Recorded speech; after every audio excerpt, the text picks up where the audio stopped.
The Cleveland Browns and their supporters have been worried this summer about the new star quarterback Deshaun Watson and how he will be disciplined in light of the multiple sexual misconduct allegations he has received. However, the issue remains, why don't numerous owners want him suspended? So look no further. Keep an eye out as we unravel this mystery. To begin, consider why numerous owners were opposed to Watson's suspension. According to reports, several NFL owners opposed suspending Cleveland Browns quarterback Deshaun Watson for the 2022 season. According to NBC Sports' Peter King, one club official believes the owners contacted Commissioner Roger Goodell to convey their wish for Watson to play this season. According to reports, the argument was strategic rather than moral. The NFL stopped the Browns from carrying Watson's contract into the 2022 season by suspending him for 11 games. Watson has a cap hit of only $9.4 million in 2022, compared to a cap hit of $55 million in the next 4 years. If the contract had expired, the Browns would have faced some minor cap charges next to the season rather than a $45.6 million increase. The NFL could punish Watson for 11 games without his contract being eligible for tolling. One might easily argue that on-field competition factors should not be considered when Goodell makes disciplinary decisions, especially in a situation where over 20 women accused a player of assault and misbehavior. Moving on, more concerning Watson's suspension. The NFL had sought an indefinite ban of at least 1 year before backing down after a compromise with the NFLPA. The NFLPA considered Watson's contract position before agreeing to the 11-game suspension. The agreement allows Watson to get the most out of his extraordinary 5-year, $230 million fully guaranteed deal. A year-long punishment would almost certainly have been appealed in federal court, possibly delaying a decision until next season, costing Watson millions of dollars. Despite the tremendous public response, the league found a middle ground solution that works for all sides, thanks to specific owners in Goodell's ear pressing for a settlement and the contract being in Watson's best financial interest. For its part, the NFL created a tougher precedent than previous sanctions for players convicted of assault. Former federal judge Sue L. Robinson suggested a 6-game punishment at first, noting the NFL's previous handling of cases. Next up, Josh Gordon, a former Chiefs wide receiver, has joined the Titans practice squad. Josh Gordon has rejoined the Tennessee Titans practice squad, according to NFL Network insider Tom Pelissero. Gordon spent the 2021 season on the practice squad of the Kansas City Chiefs before being prompted to the active roster in early October. He concluded 2021 with 5 catches for 32 yards and 1 score, spent training camp with the Chiefs and dismissed as part of the team's final cut. He is now on his way to Nashville, where the Titans could use some receiving help after dealing away AJ Green-Brown during his offseason. Tennessee's top 3 receivers are solid veterans Robert Woods, big-bodied youngster Treylon Burks, and slot receiver Nick Westbrook-Ikine, with Racey McMath and newcomer Kyle Phillips available behind them. Gordon, 31, was once a fantastic talent with tremendous promise but couldn't stay on the field due to several prolonged bans. Cleveland ran out of the patience with Gordon in 2019, moving him to New England, where he caught Tom Brady's 500th touchdown pass and played in 17 games for the Patriots before being transferred to the Seahawks. Gordon did not finish 2019, receiving the 5th suspension of his career. After being reinstated, he violated the conditional terms of his suspension again in 2020, eliminating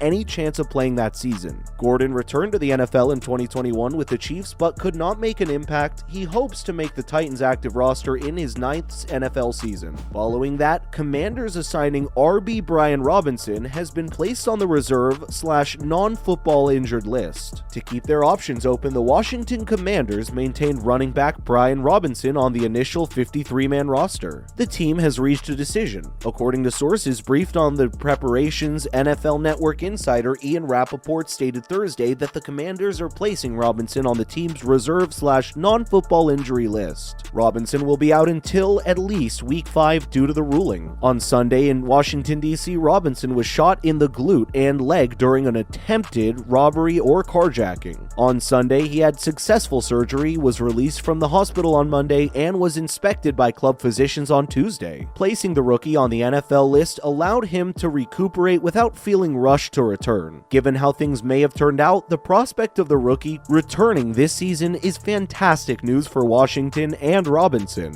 Next up, Russell Wilson and the Denver Broncos have agreed to a 5-year, $245 million contract deal. According to NFL Network insider Ian Rappaport, who cited sources, Wilson and the Denver Broncos agreed on a 5-year, $245 million contract with $165 million guaranteed. The arrangement keeps the quarterback in Denver for the next 7 years because his contract with Seattle expires after 2 seasons. After spending players and draft picks to acquire Wilson from the Seattle Seahawks in March, the plan was always to extend him. Both sides waited for the new Walton Penner ownership group to authorize the weigh-in before sealing the long-term agreement. Wilson's 5-year contract is worth $49 million annually, trailing only back-to-back MVP Aaron Rodgers, $50.3 million, and Kyler Murray, $46.1 million. The guaranteed $165 million falls short of Deshaun Watson's entirely guaranteed $230 million contract. Wilson succeeds Nathaniel Hackett, the former Green Bay Packers offensive coordinator, in Denver after a decade in Seattle under Pete Carroll's ground-first philosophy. Denver's expectations have risen since signing Wilson, who guided Seattle to 10-plus victories in 8 of his 10 seasons. Wilson, the NFL's most exquisite deep ball thrower, will help open up a limited Broncos offense, and this is his chance to win while he's still cooking. Wilson's deal expires in 2 years, so the Broncos could have waited until the 2022 season to evaluate if a major extension made sense. They argued instead that the 33-year-old was the missing piece in their playoff puzzle. Wilson will be back in Seattle in Week 1 with a new club and contract. Following that, former Eagles LT Jason Peters will pay a visit to the Cowboys, who desperately need tackles. Jason Peters' patience has rewarded him with a meeting with a competitor, according to NFL Network insider Ian Rappaport. The 40-year-old is on his way to Dallas to speak with the Cowboys. Last season, Peters started 15 games as left tackle for the Chicago Bears after joining the team in the middle of August and filling the vacuum created by Tevin Jenkins' injury. Peters performed admirably, but also as an experienced fill-in, he did not remain in Chicago through 2021. In July, Peters stated that he was satisfied to be a free agent until a good club or a playoff team in need of offensive line was willing to call him up. Dallas appears to have done precisely that. The Cowboys wanted quick assistance following the injury of left tackle Tyrone Smith, which will likely keep him out for most of the 2022 regular season. Dallas selected Tulsa lineman Tyler Smith in the first round of the 2022 draft to use him as a left guard alongside Tyron Smith. After the latter's injury means that rookie will likely start as left tackle. Jerry Jones, the Dallas Cowboys owner, stated as much on Tuesday. Peters may be a depth acquisitionist for the Cowboys, capable of stepping in and providing consistent protection for Dak Prescott. If Tyler Smith does not take the field next to him, he may have some advice for him. Regardless, Dallas should look into prospective signings ahead of another crucial season for the organization.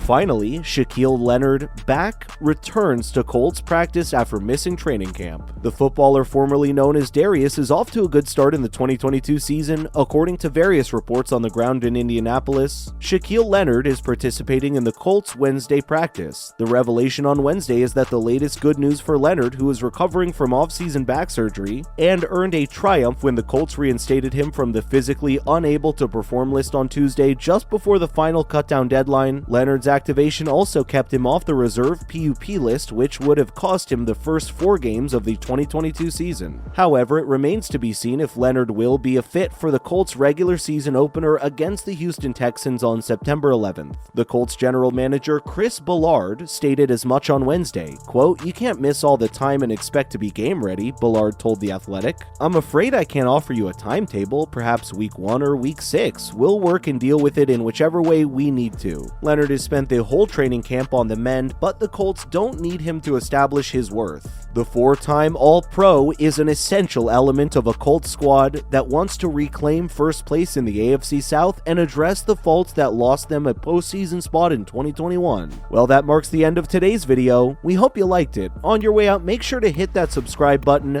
Thank you so much for watching, and we'll see you in the next one.